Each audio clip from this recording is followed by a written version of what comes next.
بسم اللہ الرحمن الرحیم۔ سامعین اکرام، آپ سن رہے ہیں عمران سیریز کا اردو ناول بلیک ہاک، جس کے مصنف ہیں مظہر کلیم ایم اے، اور یہ اس سلسلے کی قسط نمبر 10 ہے۔ مجھے امید ہے آپ کو میری یہ کاوش پسند آ رہی ہوگی۔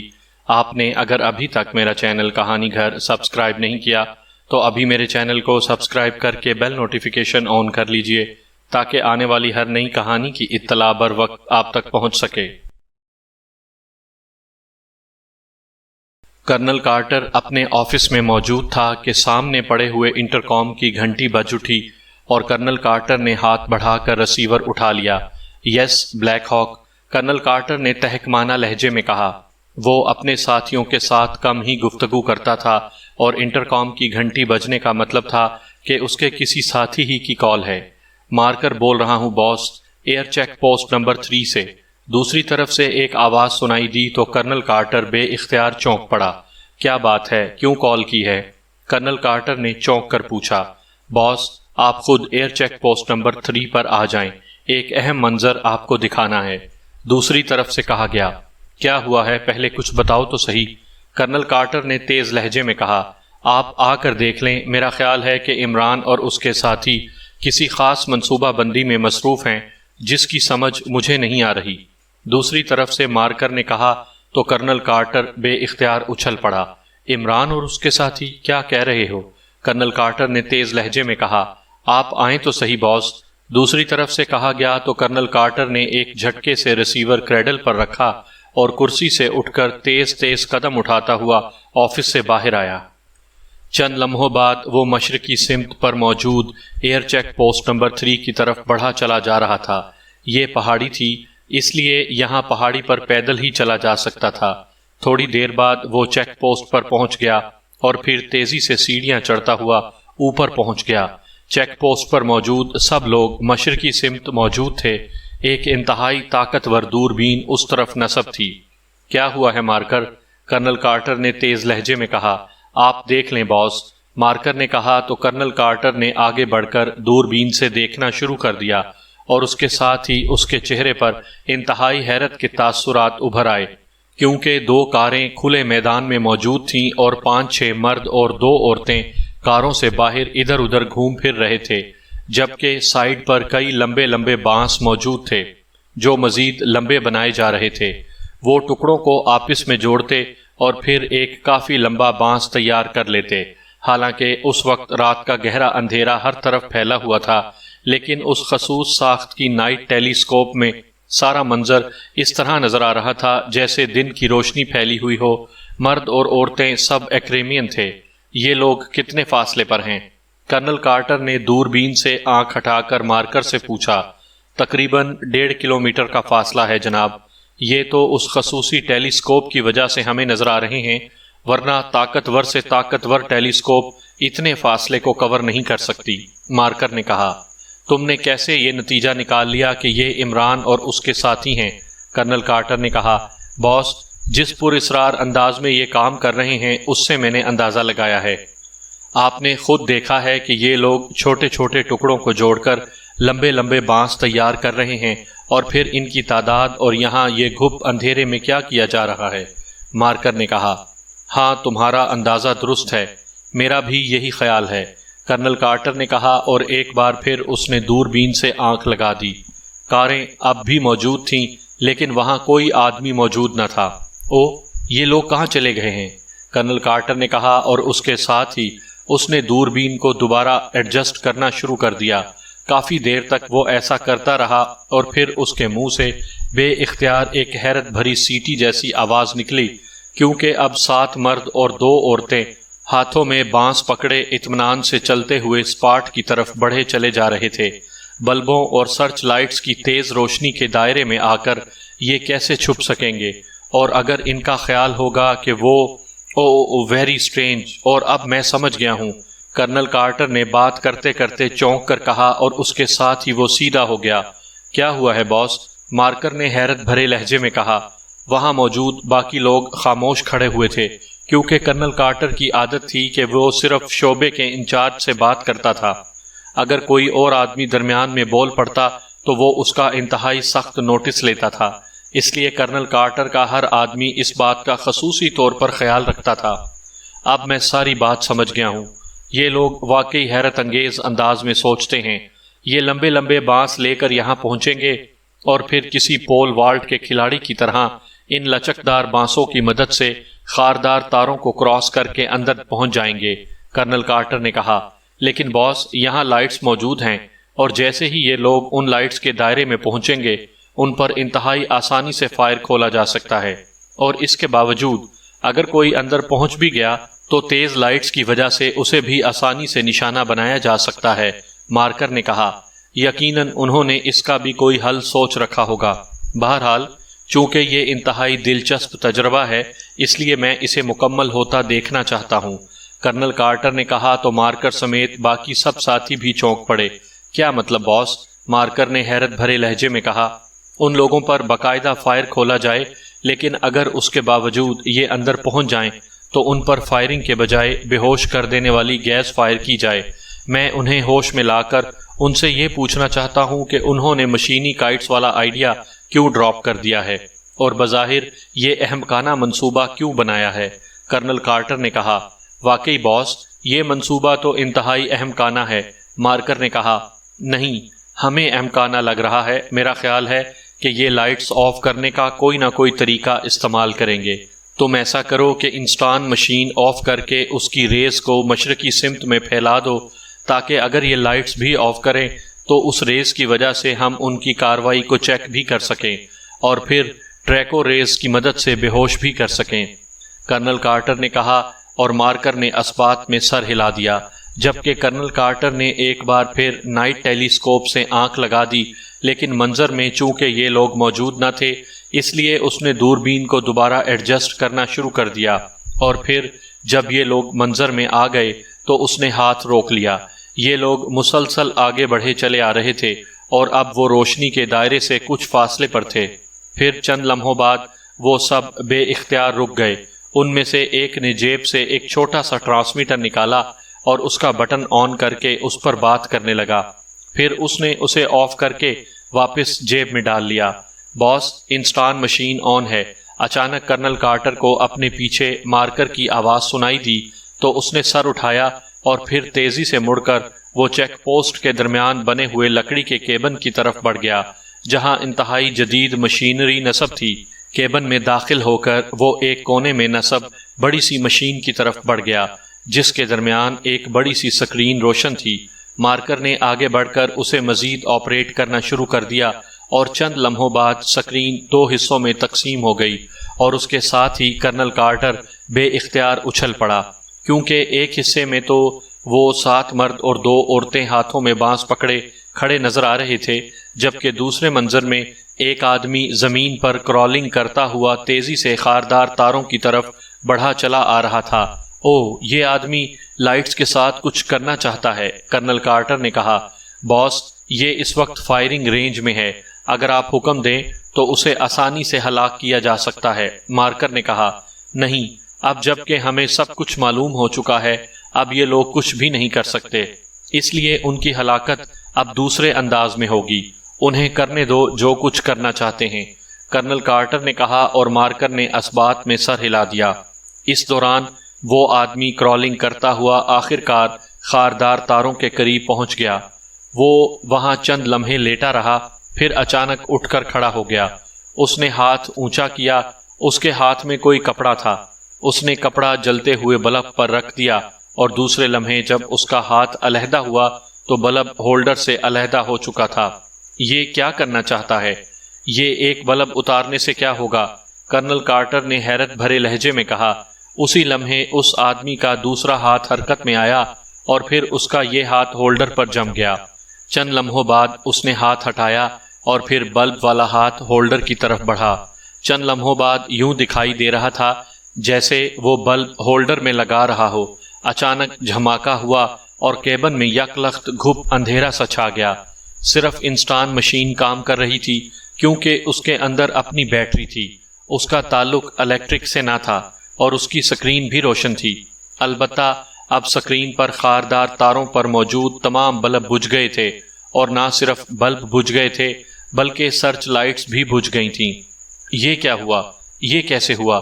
یہ تو مکمل سرکٹ ہی آف ہو گیا ہے۔ او جلدی کرو، ایمرجنسی لائٹس کا انتظام کرو، کرنل کارٹر نے چیختے ہوئے لہجے میں کہا، اور مارکر اور اس کے ساتھی باہر کی طرف بڑھ گئے۔ او رک جاؤ رک جاؤ، یہ احمقوں کی طرح باہر کیوں جا رہے ہیں؟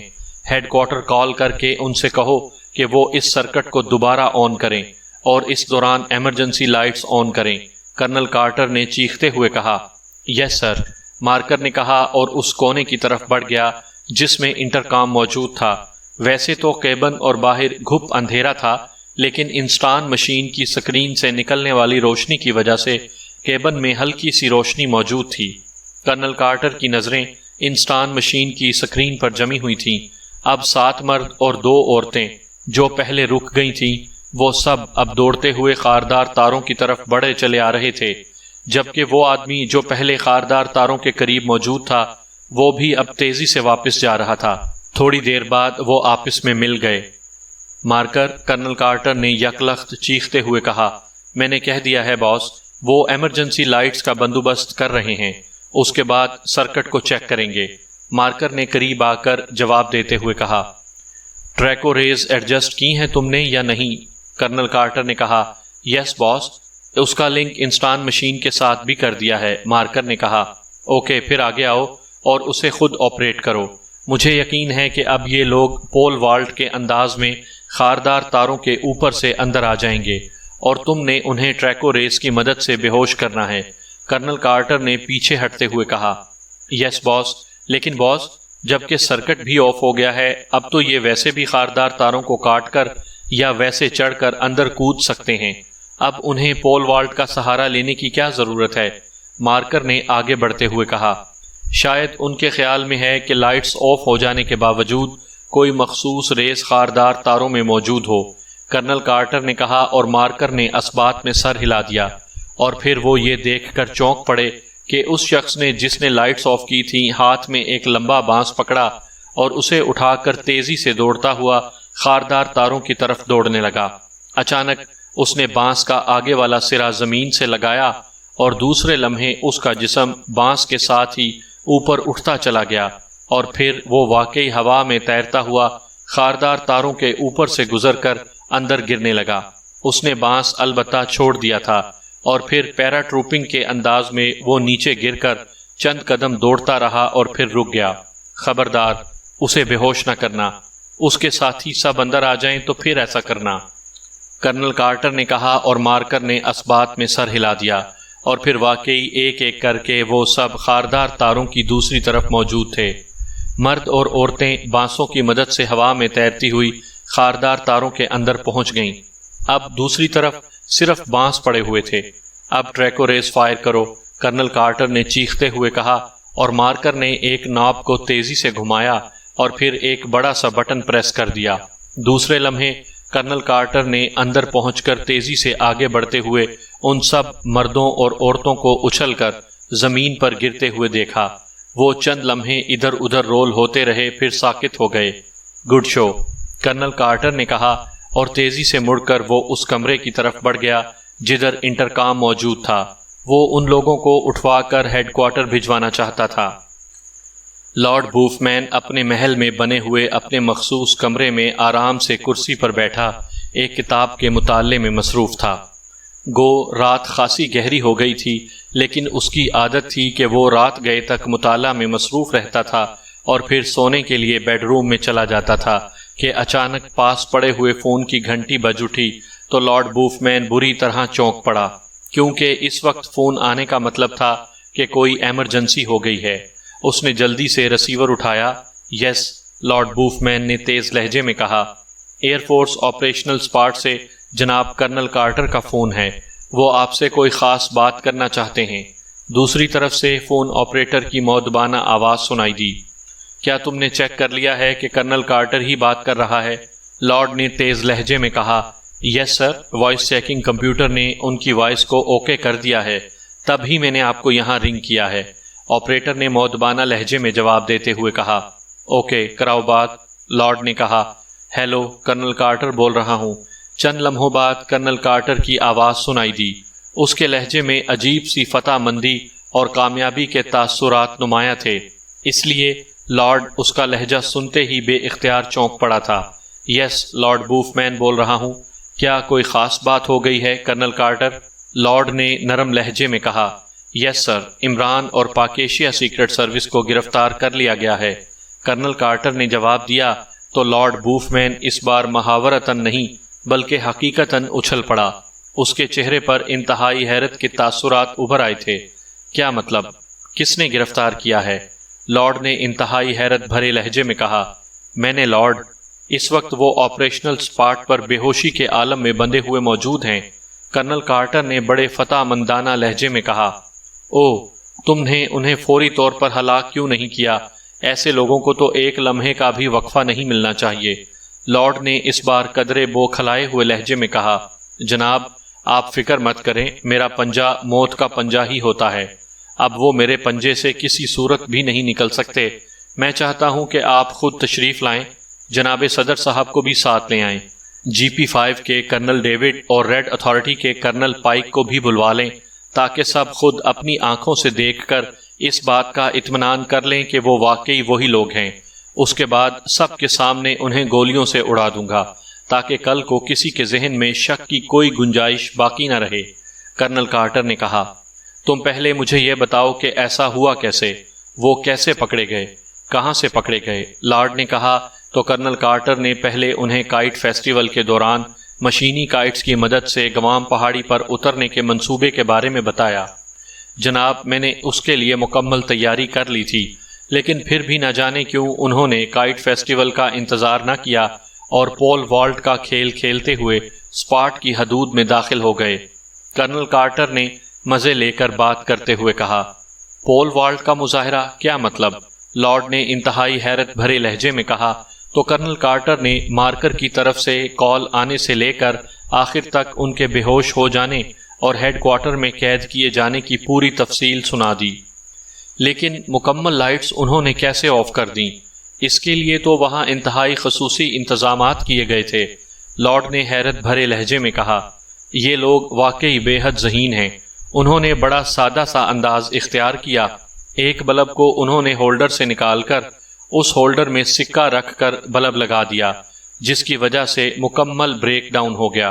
ہم نے بڑی کوششیں کر ڈالیں، لیکن سرکٹ کسی طرح بھی اوپن نہ ہوا، تو آخر کار اس بلب کا جائزہ لیا گیا اور پھر وہاں سے جب سکہ نکالا گیا تو سرکٹ آن ہو گیا، کرنل کارٹر نے تفصیل بتاتے ہوئے کہا۔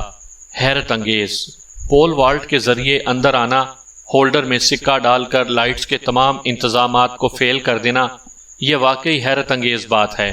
اگر انہیں خصوصی ساخت کی نائٹ ٹیلیسکوپ سے چیک نہ کیا گیا ہوتا تو یہ اپنے مقصد میں کامیاب ہو جاتے، لارڈ نے تحسین آمیز لہجے میں کہا۔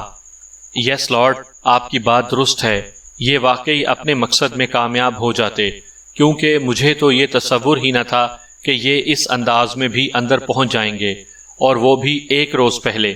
ہم لا محالہ لائٹس کو چیک کرنے اور ٹھیک کرنے کے سلسلے میں مصروف ہو جاتے اور یہ گوام پہاڑی پر آسانی سے قبضہ کر لیتے، کرنل کارٹر نے کھلے الفاظ میں اعتراف کرتے ہوئے کہا۔ میرا تو اب بھی یہی خیال ہے کہ انہیں وقفہ نہیں دینا چاہیے، تم انہیں ہلاک کر دو، صبح کو ان کی لاشیں چیک کر لی جائیں گی، کیونکہ اس وقت رات گئے صدر صاحب کسی صورت بھی وہاں نہیں پہنچ سکتے، کل صبح کو تو ایسا ہو سکتا ہے، اس وقت نہیں۔ ان کی تعداد کیا ہے؟ لارڈ نے کہا۔ 2 عورتیں اور 8 مردوں پر مشتمل گروپ ہے، اور ان کے پاس انتہائی خوفناک اور انتہائی حساس اسلحہ بھی موجود تھا۔ یہ تو پوری گوام پہاڑی کو ریزہ ریزہ کر دینے کا پلان بنا کر آئے تھے، لیکن لارڈ، آپ کو اب ان سے خوف زدہ ہونے کی ضرورت نہیں ہے۔ میں نے پہلے ہی کہا ہے کہ اب میری مرضی کے بغیر وہ دوسرا سانس بھی نہیں لے سکتے۔ اگر آپ کل کا پروگرام بنانا چاہتے ہیں تو مجھے کوئی اعتراض نہیں ہے۔ میں نے انہیں طویل بے ہوشی کے انجیکشن لگوا دیے ہیں، یہ کل تک بے ہوش رہیں گے، لیکن میں چاہتا ہوں کہ سب کے سامنے انہیں ہلاک کیا جائے، کرنل کارٹر نے کہا۔ ٹھیک ہے، اگر تم ایسا چاہتے ہو تو ایسے ہی صحیح۔ تم نے بہرحال نہ صرف عظیم کارنامہ سر انجام دیا ہے، بلکہ جیوس چینل کی عزت اور ساکھ بحال کر دی ہے، اس لیے تم جیسا چاہو گے ویسے ہی ہوگا۔ لیکن ایک بار پھر سن لو کہ ان کی طرف سے ہرگز معمولی سی غفلت بھی نہ کرنا۔ آج تک ان کا ریکارڈ ہے کہ یہ جادوگروں کے سے انداز میں سچویشن بدل دینے پر قادر ہیں۔ لارڈ نے کہا، آپ بے فکر رہیں لارڈ۔ تو پھر کل صبح کا پروگرام رہا؟ کرنل کارٹر نے کہا۔ ہاں، میں صدر صاحب سے رابطہ کر کے ہی تمہیں کال کروں گا، لارڈ نے کہا۔ اور کرنل ڈیوڈ اور کرنل پائک، ان کا کیا ہوگا؟ اگر آپ کہیں تو میں انہیں براہ راست کال کر لوں، کرنل کارٹر نے کہا۔ نہیں، اگر صدر صاحب نے اس کی اجازت دی تو پھر صدر صاحب خود ہی انہیں کال کر لیں گے۔ ہو سکتا ہے کہ وہ اس بات کی اجازت نہ دیں۔ ایسی صورت میں ان کی موجودگی ہمارے لیے پریشانی کا باعث بھی بن سکتی ہے، اور دوسری بات یہ کہ ان دونوں کو اس بات کا علم ہو ہی جائے گا کہ تم نے ان لوگوں کو گرفتار کر لیا ہے اور یہ لوگ تمہاری تحویل میں ہیں، تو وہ تمہارا کریڈٹ ختم کرنے اور خود کریڈٹ حاصل کرنے کی کوشش بھی کر سکتے ہیں۔ اس لیے بہتر یہی ہے کہ انہیں اس وقت اس کا علم ہو جب وہ کچھ بھی نہ کر سکیں، لارڈ بوف مین نے کہا۔ ٹھیک ہے جناب، پھر صبح آپ مجھے کال کریں یا میں پہلے آپ کو کال کروں، کرنل کارٹر نے کہا۔ میں تمام معاملات طے کر کے خود تمہیں کال کروں گا، بس تم عمران اور اس کے ساتھیوں کی طرف سے ہر لحاظ سے محتاط رہنا، لارڈ بوف مین نے کہا۔ یس لارڈ، میں ہر لحاظ سے محتاط رہوں گا، کرنل کارٹر نے جواب دیا، اور پھر لارڈ نے اوکے کہہ کر ریسیور رکھ دیا۔ اس کے چہرے پر بیک وقت مسرت اور الجھن کے تاثرات نمایاں تھے۔ جو کچھ کرنل کارٹر نے بتایا تھا اس پر حقیقت ہے کہ اسے یقین نہیں آ رہا تھا، لیکن ظاہر ہے کرنل کارٹر کو جھوٹ بولنے کی ضرورت نہ تھی۔ اچانک ان کے ذہن میں ایک خیال آیا کہ کہیں کرنل کارٹر صرف اپنے کریڈٹ کی خاطر انہیں چکر تو نہیں دے رہا کہ چند عام لوگوں کو پکڑ کر وہ یہ ثابت کرنا چاہتا ہو کہ اس نے عمران اور اس کے ساتھیوں کو گرفتار کر لیا ہے۔ لیکن پھر اس نے یہ خیال خود ہی ذہن سے جھٹک دیا، کیونکہ ایسی صورت میں وہ انہیں اور صدر کو وہاں نہ بلواتا بلکہ انہیں ہلاک کر کے ہی انہیں بتاتا۔ لیکن اس کے باوجود عمران اور اس کے ساتھیوں کی اس طرح ہاتھ آ جانے والی بات لارڈ بوف مین کے حلق سے پھر بھی نہیں اتر رہی تھی۔ لیکن پھر اس نے سوچا کہ جو ہوگا صبح سامنے آ ہی جائے گا۔ اس کے بعد وہ اٹھا اور سونے کے لیے اپنے بیڈ روم کی طرف بڑھ گیا۔ عمران کی آنکھیں کھلیں تو کافی دیر تک تو اس کے ذہن میں دھند سی چھائی رہی، لیکن پھر آہستہ آہستہ یہ دھند صاف ہوتی چلی گئی اور اس کا شعور پوری طرح بیدار ہو گیا۔ اس نے بے اختیار اپنے جسم کو سمیٹ کر اٹھنے کی کوشش کی، لیکن دوسرے لمحے اس کے حلق سے بے اختیار ایک طویل سانس نکل گیا، کیونکہ اس نے دیکھا تھا کہ وہ فرش پر بیٹھا ہوا تھا۔ اس کی پشت دیوار کے ساتھ لگی ہوئی تھی، جبکہ ٹانگیں سیدھی فرش پر رکھی ہوئی تھیں۔ دونوں ٹانگوں کے گرد فولادی زنجیر موجود تھی جو اس کی پنڈلیوں تک چلی گئی تھی، پھر آخر میں وہ فرش میں موجود فولادی کنڈوں میں منسلک تھی۔ اس کے دونوں بازو بھی دائیں بائیں کھول کر دیوار کے ساتھ فولادی زنجیروں میں جکڑے ہوئے تھے، اور کلائیوں کے قریب فولادی کنڈوں سے یہ زنجیر منسلک تھی۔ اسی طرح اس کے اوپر والا جسم بھی فولادی زنجیروں میں جکڑا ہوا تھا، اور یہ زنجیر اس کی گردن میں بھی موجود تھی، اور گردن کے قریب کسی جگہ اس کا اختتام دیوار میں لگے ہوئے کنڈے میں ہو رہا تھا۔ اس طرح وہ معمولی سی حرکت کرنے کے قابل بھی نہ رہا تھا، البتہ اس کا سر دائیں بائیں اور قدرے آگے کی طرف جھک سکتا تھا۔ ہوش میں آتے ہی اس کے ذہن میں گزرے ہوئے واقعات کسی فلم کے سین کی طرح گھومتے چلے گئے کہ اس نے اپنے ساتھیوں سمیت پول والٹ کی مدد سے اندر داخل ہونے اور لائٹس آف کرنے کا منصوبہ تیار کیا تھا۔ اس کے بعد وہ گوام پہاڑی کی حدود سے تقریباً 1.5 یا 2 کلومیٹر دور رک گئے تھے تاکہ کسی بھی چیک پوسٹ سے انہیں چیک نہ کیا جا سکے، جبکہ عمران خود پیدل چلتا ہوا ان کار سواروں کے قریب پہنچ کر جھاڑیوں میں رک گیا تھا۔ اس کے ساتھیوں نے ٹکڑوں کی مدد سے لچکدار بانس تیار کیے، اور پھر وہ سب پیدل چلتے ہوئے اس جگہ پہنچے جہاں عمران موجود تھا، اور منصوبے کے مطابق وہ سب سرچ لائٹس اور بلبوں کی روشنی سے فاصلے پر موجود تھے تاکہ اندر سے انہیں چیک نہ کیا جا سکے۔ ویسے بھی اندر خاموشی اور سکوت طاری تھا، کیونکہ رات کافی گہری ہو گئی تھی اور اندر خاصا اندھیرا تھا، البتہ اوپر چیک پوسٹ کی کیبنوں میں روشنی موجود تھی۔ پھر عمران کرالنگ کرتا ہوا ان خاردار تاروں کے قریب پہنچا۔ اس نے بلب ہولڈر سے بلب اتارا، اس میں سکہ رکھا، اور پھر جیسے ہی اس نے بلب لگایا ہر طرف گھپ اندھیرا چھا گیا۔ عمران کے ساتھی اندھیرا ہوتے ہی تیزی سے آگے بڑھے۔ جبکہ عمران بھی اٹھ کر پنجوں کے بل دوڑتا ہوا ان کے قریب پہنچا، اور پھر اس نے صفدر سے پول لیا اور سب سے پہلے دوڑ کر وہ اس بانس کی مدد سے ہوا میں اڑتا ہوا خاردار تاروں کو کراس کر کے اندر پہنچ گیا، اور اس کے بعد باری باری اس کے سارے ساتھی بھی پول والٹ کا مظاہرہ کرتے ہوئے اندر پہنچ گئے۔ لیکن پھر جیسے ہی وہ سب سنبھلے، اچانک انہیں محسوس ہوا کہ ان کے جسموں سے یکلخت روح نکل گئی ہے، اور وہ بے جان ہو کر وہیں زمین پر گر گئے، اور چند لمحوں بعد ان کے ذہنوں پر مکمل تاریکی چھا گئی، اور اس کے بعد اب پہلی بار عمران کو ہوش آیا تو اس نے سر گھما کر ادھر ادھر دیکھا تو اس کے سارے ساتھی اسی کی طرح زنجیروں میں جکڑے ہوئے دیوار سے پشت لگائے بیٹھے ہوئے تھے، البتہ ان سب کی گردنیں اور جسم ڈھلکے ہوئے تھے، وہ سب بے ہوش تھے۔ یہ ایک بڑا سا ہال نما کمرہ تھا جس کے درمیان چھت سے روشنی نکل رہی تھی، سامنے ایک دروازہ تھا جو بند تھا۔ عمران نے زنجیروں اور کڑوں کی ساخت پر غور کرنا شروع کر دیا۔ وہ سمجھ گیا تھا کہ انہیں کسی ریز کی مدد سے بے ہوش کیا گیا ہے، اور جس انداز میں انہیں بے ہوش کیا گیا ہے اس سے ظاہر ہوتا تھا کہ وہ لوگ ان کی آمد کے بارے میں پہلے سے آگاہ تھے، اور انہوں نے انہیں قریب آنے پر بے ہوش کرنے کا بندوبست بھی مکمل کر رکھا تھا۔ لیکن وہ اس بات پر حیران تھا کہ انہیں اس انداز میں جکڑ کر زندہ رکھنے کی کیا ضرورت پیش آ گئی۔ اس کے ساتھیوں کے چہروں پر ایکریمی میک اپ بھی موجود تھا، اس کا مطلب تھا کہ ان کا میک اپ اب بھی واش نہیں کیا گیا، کیونکہ یہ عام سا میک اپ تھا جو آسانی سے کسی بھی میک اپ واشر سے واش ہو سکتا تھا۔ اس کے باوجود ان کا میک اپ واش نہیں کیا گیا تھا، اور انہیں فوری طور پر ہلاک کرنے کے بجائے اس انداز میں جکڑ کر بے ہوش رکھا گیا تھا۔ ظاہر ہے عمران مخصوص ذہنی رد عمل کی وجہ سے خود بخود ہوش میں آ گیا تھا، لیکن اس بار انہیں جس انداز میں جکڑا گیا تھا وہ واقعی نیا انداز تھا، اور عمران باوجود کوشش کے اپنے جسم کو معمولی سی حرکت بھی نہ دے پا رہا تھا۔ ابھی وہ بیٹھا سوچ ہی رہا تھا کہ اسے کس طرح ان زنجیروں سے آزاد ہونا ہے، کیونکہ اتنی بات تو وہ بھی جانتا تھا کہ بلیک ہاک نے انہیں جس مقصد کے لیے بھی زندہ رکھا ہے آخرکار وہ بہرحال انہیں ہلاک کر دیں گے۔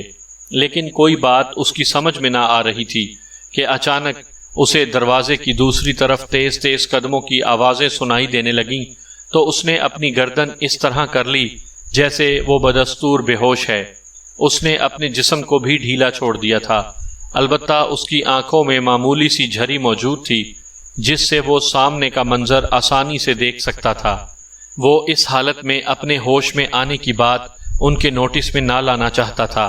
چند لمحوں بعد دروازہ کھلا اور ایک لمبے قد اور بھاری جسم کا آدمی اندر داخل ہوا۔ اس کے انداز میں بے پناہ پھرتی اور مستعدی تھی۔